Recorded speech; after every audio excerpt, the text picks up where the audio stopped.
In the next few minutes, I want to share with you something that might be silently destroying you day by day. Something so hard to see or recognize that sometimes even you aren't sure it's real. I'm talking about emotional abuse. Yes, that kind of abuse that leaves no bruises on your skin. But what if I told you it can slowly kill the way your brain functions? I understand how it feels. If you're watching this and suddenly thinking, yes, that's exactly it, then maybe deep down, you already recognized it. You just didn't have the words yet. But don't worry, my friend. Throughout this video, you'll begin to truly understand what's happening in your mind, why you feel stuck, and most importantly, what you can do to begin healing. If someone has ever told you you're too sensitive, or why do you always overreact? Please don't leave this video just yet. You might actually be living in a warped reality that you never created. Part 1. What emotional abuse really is. Emotional abuse isn't just one argument or one hurtful word. We're talking about a recurring, intentional pattern of behavior that is subtle yet corrosive, designed to control you and make you doubt yourself, mislead you into believing you're unworthy. The person perpetuating emotional abuse doesn't need to yell or lash out physically. Instead, they chip away at your sense of self. They insult you in small but cutting ways, criticizing how you dress, the way you speak, your friend choices, even your laugh. They use gaslighting.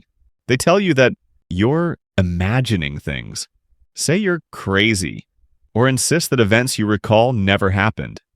Their goal? Yeah, to make you question your memory and your emotions. They subtly control your life, dictating where you go, who you see. Sometimes they say things like, "You don't need friends, you have me," or "No one else cares about you like I do." They punish you with silence, a cold stare after you express your feelings. And over time, you become afraid to even voice your needs. And perhaps most painfully, they turn your pain into a joke. "I was just kidding. Don't be so dramatic." And eventually, you begin to believe you are the one with the problem. Okay, before we move into part 2, pause this video for a moment and leave a comment like, "I see it now," or "That's exactly it." Let me know you've truly understood emotional abuse. Part 2. Real-life cases that may be happening to you. Have you ever been in a situation where you told them something was hurting you, only for them to roll their eyes and say, "Stop overreacting. It's not that big deal." And, well, you freeze. You feel small, like a child disturbing an adult. In another scenario, they constantly criticize the clothes you wear, judge your friends, mock your interests. But when you express how it hurts, they brush it off. "I was just given feedback." They isolate you slowly, subtly. You feel guilty for wanting your own space or for seeing your family and friends. Over time, you begin doubting your own feelings. You tell yourself you're overreacting, just like they said. You self-censor, walk on eggshells, speak softly, careful not to upset the wrong person. The goal? Peace. But is it really peace? And even worse, they abuse through emotional threats. "If you walk away, I won't survive." Or, "If you do that, I'll disappear from your life forever." You don't dare take action, not because you're physically chained, but because you're bound by guilt and fear. Part 3. How emotional abuse destroys your brain. You might think, isn't it just emotional pain? No, emotional abuse doesn't only affect your mood. It actually changes your brain structure and function. First, your amygdala, the brain's alarm center, activates every time you feel judged, fearful, or abandoned. When it's triggered again and again by sustained abuse, it becomes hypersensitive. You start living in a state of constant fear, anxiety, and alertness, even when there's no real threat. Next, your prefrontal cortex, the decision-making and emotional regulation center, begins to weaken. You're drawn into negativity, struggle to make clear choices, and have difficulty planning or logical thinking. That's not because you're incompetent. It's because your brain has been deeply wounded. Then comes the hippocampus, the memory processor.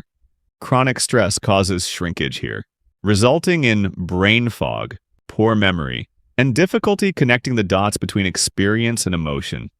Finally, your HPA axis, The system that governs stress response becomes overloaded from prolonged abuse, leading your body to produce too much cortisol, the stress hormone.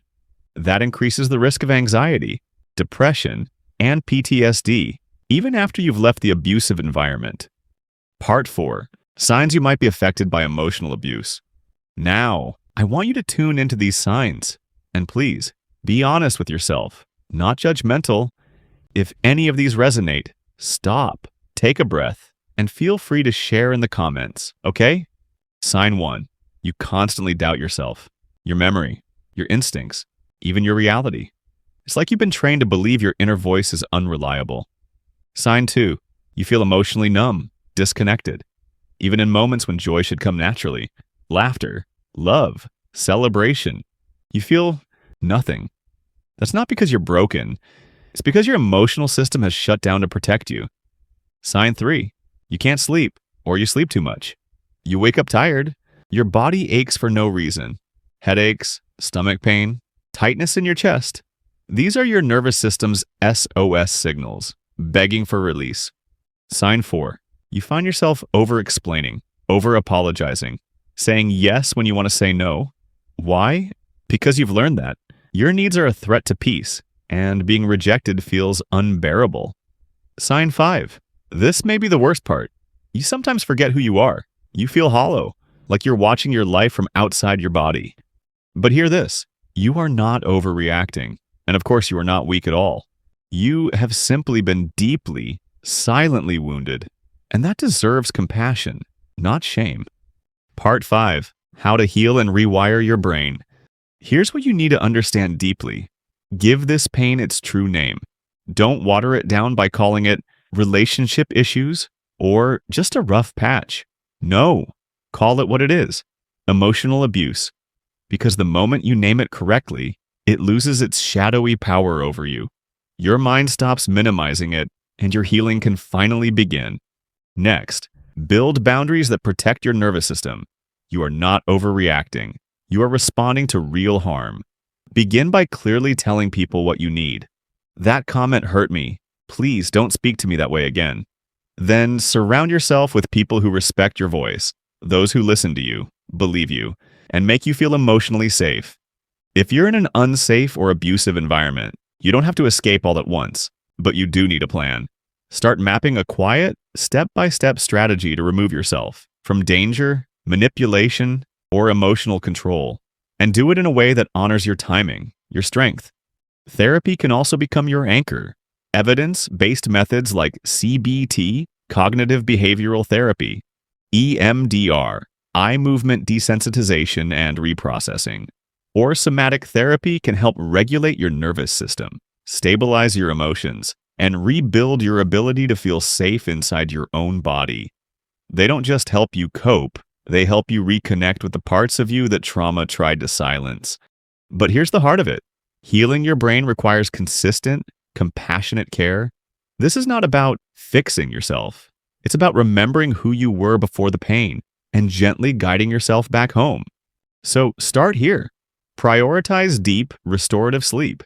It resets your emotional circuitry. Eat balanced, nourishing meals. Your gut and brain are directly connected. Write in a daily journal. Name your emotions so they don't live unnamed inside you. Practice slow, mindful breathing or meditation. This calms your amygdala and signals safety. Choose safe people and release those who bring chaos. Your brain learns safety through connection. And now, the most beautiful truth. Your brain is not broken. It's wounded, and wounds can heal. Thanks to neuroplasticity, your brain can rewire itself. It can relearn how to feel peace. It can rebuild trust. And yes, it can remember what safety, love, and self-worth feel like again. You're not starting from scratch. You're starting from survival. And that is a powerful place to begin. Okay, if you're still watching right now, it means that you are not too sensitive, and you're definitely not weak. Yeah, you're stronger than you think. Here's what I want you to hear. You are not imagining things. You're healing from something that no one taught you how to face. Today, you took a brave step. You looked at your pain without flinching.